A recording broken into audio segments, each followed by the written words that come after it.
Hello, I'm back. Estou de volta. Vamos lá então para a terceira parte da nossa atividade. Essa terceira parte, ela é um pouco mais trabalhosa, porque tem muita leitura em português e em inglês, porque vamos tratar de sinopses de filmes. O filme em questão é este aqui, Wasteland, tá? A gente vai falar um pouquinho sobre a sinopse desse filme.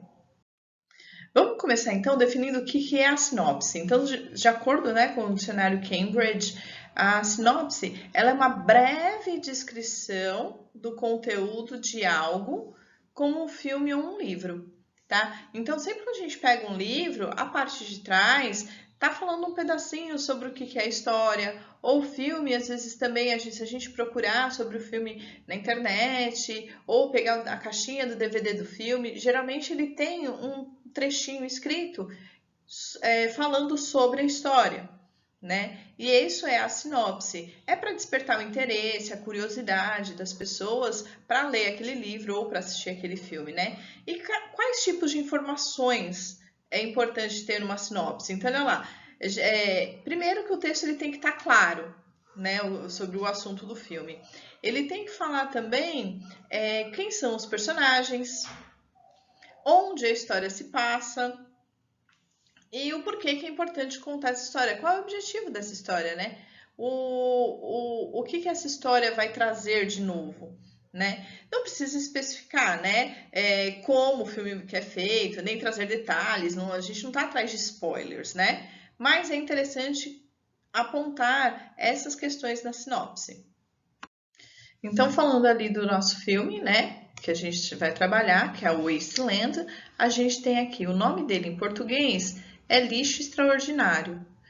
E ele é do artista brasileiro Vic Muniz, tá? Em inglês ele ganhou esse nome, que é Wasteland, e ele foi indicado para o Oscar como melhor documentário. Então, algumas outras informações que a gente tem do filme, né? Ele é um filme que foi feito em 2010, ele tem a classificação livre, 1 hora e 39 de tempo de duração, é um documentário, é o gênero dele, né? Documentary. E ele foi lançado no Brasil dia 21 de janeiro de 2011, tá? Temos aqui, então, duas sinopses dele. Uma mais curtinha e uma um pouquinho mais longa, tá? É importante a gente tentar entender sobre o que é o filme. Eu sugiro que você procure na internet sobre o filme. Pegue informações em português mesmo, até para comparar com o que está escrito.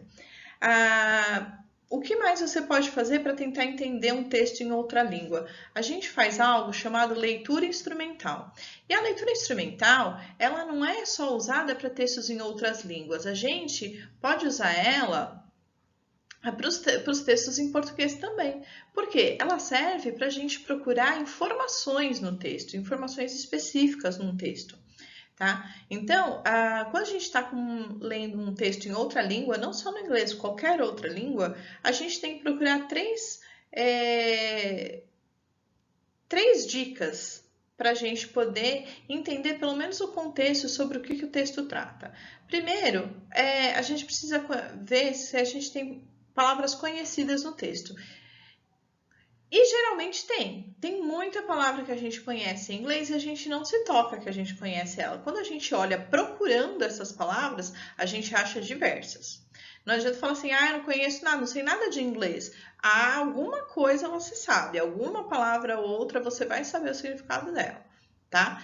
A gente procura também as palavras cognatas. O que são palavras cognatas? Aquelas palavras que se parecem com o português. E tem várias, tá? Tem muita palavra que se parece com o português no inglês. É que a gente pega um texto já de outra língua, olha e fala, já não sei nada. Não, sabe sim. Procura lá. Olha procurando, leia procurando essas informações.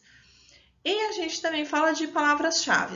As palavras-chave, elas geralmente são palavras que se repetem muito no texto. Então, ao invés de ficar procurando todas as palavras num tradutor, num dicionário, qual é a palavra que vale a pena a gente procurar? Essa palavra-chave, tá? São só 3 dicas para você tentar entender o contexto. Não se preocupe em entender palavra por palavra e nem tudo que está escrito, tá? Foca nas informações relevantes, tá bom? Aqui a gente tem, tanto no texto curtinho quanto no mais longo, a gente tem uma outra palavrinha que é o largest.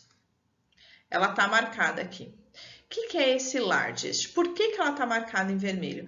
Porque ela vai estar ligada com aquele assunto que a gente viu no vídeo 2, na segunda parte do vídeo, que é o comparativo. Porém, esse daqui a gente chama de superlativo. Por que é o superlativo? Superlative em inglês. Porque ele não se compara com nada, ele é o mais, tá? É o mais acima de todos. Então, não tem comparação. A gente não está comparando duas coisas. A gente está pegando algo e dizendo que ela é mais do que qualquer outra, tá? Então, esse é o superlativo. E aí, o que acontece? A gente já viu essa palavrinha large, que no comparativo a gente fazia larger than.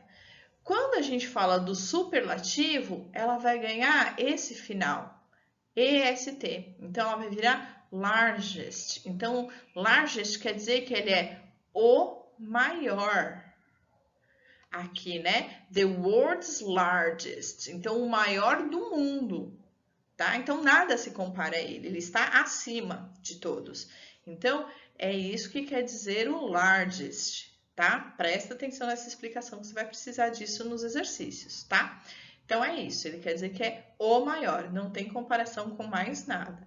É o mesmo esquema do comparativo. O adjetivo, o EST, e não existe mais nada depois, tá bom? Nos exercícios, então, sobre a sinopse do filme, o exercício 4, eu quero saber, depois de ter olhado, procurado as palavrinhas que você conhece, as palavras cognatas no texto lá, eu quero que você me diga, você acredita que este assunto trate de algo relacionado ao meio ambiente?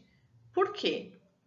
E aí você vai buscar no texto, você vai buscar no título o porquê que você acha que tem a ver com o meio ambiente ou não, tá? Aí é com você, você tem que colocar a sua opinião, tá? E algo relevante, claro, não é só porque sim ou porque não. Busca lá as informaçõezinhas, como eu falei, já dei a dica. Busca a sinopse do filme em português na internet para você também saber do que se trata o filme. Isso ajuda a responder a questão 4.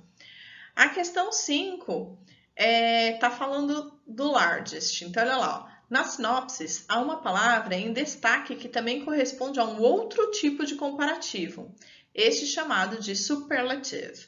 Que palavra é essa e qual é a diferença entre ambos? Eu expliquei tudinho na hora que eu falei dela, tá? Essa atividade deve ser realizada juntamente com seu teacher. Então, estou aqui para explicar como que funciona o largest. Tudo é só isso que você tem que incluir aqui, o que eu expliquei no slide anterior, ok? Temos aqui então a dica, né? Tem até o canal do YouTube, o vídeo, né? No YouTube, o endereço do YouTube para você assistir esse vídeo. É um documentário, vale a pena assistir e, né, aproveitar esse tempo da quarentena para a gente poder fazer coisas diferentes também, certo? Então assiste o filme, responde direitinho essa questão 4 e 5 e a gente termina por aqui a atividade 6, tá bom? Espero ter ajudado vocês. Até mais. Bye, bye!